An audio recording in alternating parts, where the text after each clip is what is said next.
एक राजा थे। उन्होंने अपने जीवन काल में अथाह गायों की संपत्ति दान में दी थी। मृत्यु के बाद उन्हें स्वर्ग लोक प्राप्त होना निश्चित था, लेकिन ऐसा हुआ नहीं। स्वर्ग के स्थान पर उन्हें एक निम्न प्राणी योनि में जन्म लेना पड़ा, और उसके पीछे का कारण था उनसे अनजाने में हुई एक भूल। हालांकि ये भूल इतनी बड़ी नहीं थी और अनजाने में हुई थी, लेकिन फिर भी उस भूल का उन्हें भारी प्रायश्चित करना पड़ा। आखिर कौन थे ये राजा और उनसे क्या गलती हुई थी जो उन्हें इतना बड़ा दंड भुगतना पड़ा? यही है आज की कार्तिक मास विशेष श्रीमद् भागवतम कथा, जिसे हमने लिया है श्रीमद् भागवतम के 10वें स्कंद के 64वें अध्याय से। तो चलिए आज की कथा यात्रा आरंभ करते हैं।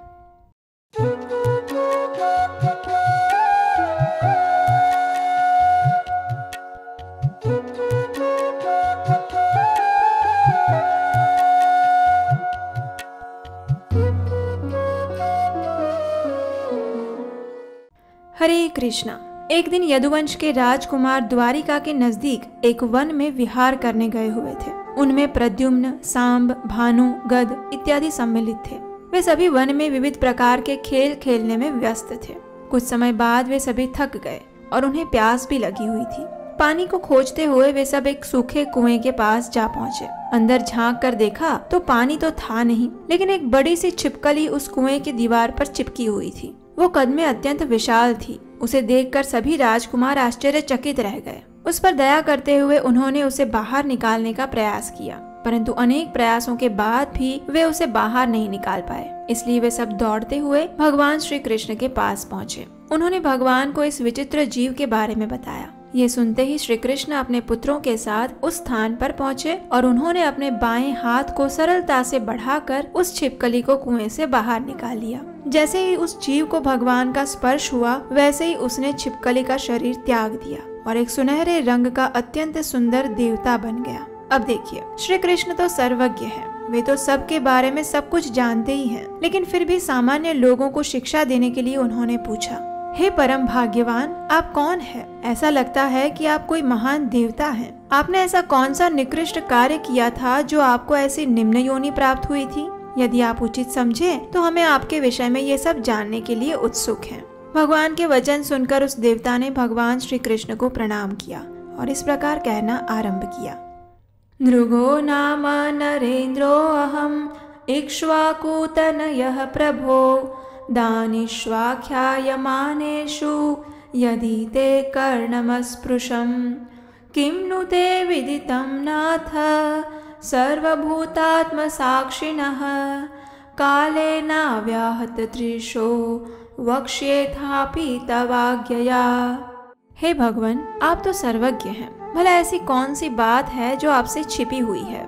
फिर भी आपकी आज्ञा है, इसलिए मैं अपने विषय में कुछ कहूँगा। मेरा जन्म इक्ष्वाकु वंश में हुआ था। मेरा नाम था नृग। उदार तथा दानी व्यक्तियों के इतिहास में शायद आपने मेरा नाम सुना होगा। पूर्व काल में मैंने इतनी गौओं का दान किया था जितने इस पृथ्वी पर बालू के कण हैं, जितने आकाश में तारे हैं और जितनी वर्षा की बूंदें हैं। इसका अर्थ है कि राजा नृग ने अपने जीवन काल में असंख्य गायों का दान दिया था। अपने पूर्व जन्म के विषय में कहते हुए राजा नृग ने आगे कहा, मैं युवा भूरी गायें दान में देता था, जिनका केवल एक ही बछड़ा होता था। उनके थन दूध से भरे होते थे और वे सब अत्यंत शांत, सुंदर और ईमानदारी से प्राप्त की गई गायें होती थी। उनके सींगों पर सोना और खुरों में चांदी मड़ी होती थी और वे सब महीन कपड़ों और फूलों की मालाओं से सुसज्जित होती थी। सर्वप्रथम मैं दान के योग्य ब्राह्मणों की पूजा करता और उन्हें वस्त्र प्रदान करता था। यद्यपि ये ब्राह्मण निर्धन होते, लेकिन चरित्र और गुण से महान धनी होते।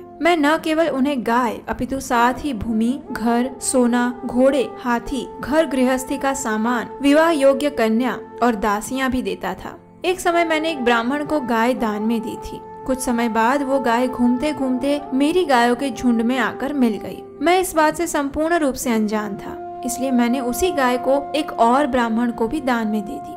जब उस गाय के पहले स्वामी को इस बात का पता चला तो वो अपनी गाय मांगने लगा, परंतु उस दूसरे ब्राह्मण ने उसे वो गाय देने से मना कर दिया। जब दोनों का वाद विवाद नहीं सुलझा तो वो मेरे पास आए। उन्होंने मेरे ऊपर एक ही गाय 2 ब्राह्मणों को देने का आरोप लगाया। ये देखकर मैं पूर्ण रूप से भ्रमित हो गया। मैंने उन दोनों से अत्यंत विनम्रता पूर्वक क्षमा मांगी और उनसे याचना करते हुए कहा कि हे ब्राह्मणों, कृपया मुझ पर दया करें। मैं आपका सेवक हूँ और अनजाने में ही मैंने ये भूल कर दी है। अपनी इस गलती को सुधारने के लिए मैं आप दोनों को 1-1 लाख सर्वोत्तम गायें दान में दूंगा, लेकिन कृपया मुझे इस कठिन स्थिति में से बाहर निकालिए, अन्यथा निश्चित ही मैं नरकगामी होऊंगा। मेरे द्वारा दोनों ब्राह्मणों को अनेक बार याचना करने के बाद भी एक भी ब्राह्मण इसके लिए तैयार नहीं हुआ। उन दोनों को वो एक ही गाय चाहिए थी। उन दोनों को लग रहा था कि उनकी संपत्ति हड़प ली गई है और इस प्रकार क्रोध में आकर वे दोनों अपने अपने घर वापस चले गए। इस घटना के कारण मृत्यु के समय मुझे यमराज के दरबार में उपस्थित किया गया। मुझे यमराज ने कहा, हे राजन, आप पहले क्या भोगना चाहोगे, सुख या दुख? आपके द्वारा दी गए दानों की कोई सीमा नहीं है, इसलिए नाना प्रकार के सुख स्वर्ग में आपकी प्रतीक्षा कर रहे हैं। ये सुनकर मैंने यमराज जी से कहा कि मैं पहले अपना दुख भोगना चाहता हूँ। तो यमराज जी ने कहा, उचित है, जाओ, गिर जाओ। उनके ये शब्द बोलते ही मैं पृथ्वी लोक में इस कुएं के भीतर छिपकली बनकर गिर पड़ा। अनेक वर्षों से मैं इस स्थान पर यातना भुगत रहा हूँ। हे पूर्ण पुरुषोत्तम श्री कृष्ण, पिछले जन्म में मेरे द्वारा किए गए पुण्य कर्मों के कारण मुझे अपने पूर्व जन्म का ज्ञान रहा और आपके दर्शन की तीव्र अभिलाषा होने के कारण मैं इसी स्थान पर आपकी प्रतीक्षा करता रहा। हे सर्वशक्तिमान प्रभु, न जाने आज मुझे आपके दर्शनों का सौभाग्य कैसे प्राप्त हो गया। आपका दर्शन तो केवल उन्हें प्राप्त होना चाहिए जो आपके शुद्ध भक्त हैं और समस्त भौतिक बंधनों से मुक्त हो चुके हैं। हे प्रभु, अब मुझे देवलोक जाने की अनुमति दें और आशीर्वाद दें कि मैं जहाँ कहीं भी रहूं सदैव आपके चरण कमलों का आश्रय लेता रहूं। इतना कहकर महाराज नृग ने भगवान श्री कृष्ण की प्रदक्षिणा की, उनके चरणों में प्रणाम किया और उनके लिए आए हुए एक दिव्य विमान में बैठकर आकाश मार्ग से देवलोक में चले गए। वहाँ उपस्थित सभी यदुवंशियों को शिक्षा देने के लिए भगवान श्री कृष्ण ने कहा, यदि कोई शक्तिशाली व्यक्ति अपनी तपस्या और योग के बल पर ब्राह्मणों की संपत्ति को भोगने का प्रयास करता है तो उसके परिणाम विनाशकारी आते हैं। विष केवल उस व्यक्ति को मारता है जिसने उसे खाया है और अग्नि को पानी द्वारा बुझाया जा सकता है, लेकिन ब्राह्मण की संपत्ति चोरी करने वाले की 3 पीढ़ियां नष्ट हो जाती है और उसका कोई उपाय भी नहीं है। हे पुत्रों, तुम कभी किसी ब्राह्मण से कठोर व्यवहार मत करना, चाहे वे तुम्हारी निंदा करें अथवा तुम्हारे ऊपर आक्रमण करें। मुस्कुराते हुए बस उनका सम्मान करना। जिस प्रकार मैं ब्राह्मणों को सदैव सम्मान करता हूँ, उसी प्रकार तुम सब भी करो, क्योंकि मैं ब्राह्मणों का अपमान करने वाले प्रत्येक व्यक्ति को दंड दूंगा। इस प्रकार कहकर भगवान श्री कृष्ण अपने पुत्रों के साथ वापस अपने महल में लौट आए। तो ये थी आज की कार्तिक मास विशेष महाराज नृग की कथा। आज का प्रश्न है, महाराज नृग को छिपकली का शरीर क्यों प्राप्त हुआ था? आपके उत्तर हमें नीचे कमेंट बॉक्स में लिखकर भेजिए। और अगर आप हमारी कार्तिक मास कथाओं की सराहना करते हैं और इसमें अपना भी कुछ सहयोग देना चाहते हैं तो स्क्रीन पर दिए गए नंबर पर आप अपना आर्थिक योगदान भेज सकते हैं। हम आपसे मिलेंगे बहुत जल्द एक और मधुर कार्तिक मास विशेष श्रीमद् भागवतम कथा के साथ। तब तक के लिए नंद नंदन श्री कृष्ण को अपने मन और हृदय में धारण करके रखने के लिए सदैव उनके पवित्र नामों का उच्चारण करते रहिए, क्योंकि उनके नाम और उनके स्वरूप में कोई भेद नहीं है। कृष्ण देव भवन्तं वन्दे, कृष्ण देव भवन्तं वन्दे, मम मानस मधुकर अर्पय निज पद पंकजमकरन्दे। कृष्ण देव भवन्तं वन्दे। यद्यपि समाधिषु विधिरपि पश्यति न तव नखाग्रमरीचिम्, इदमिच्छामि निशम्य तवाच्युत तदपि कृपाद्भुतवीचिम्।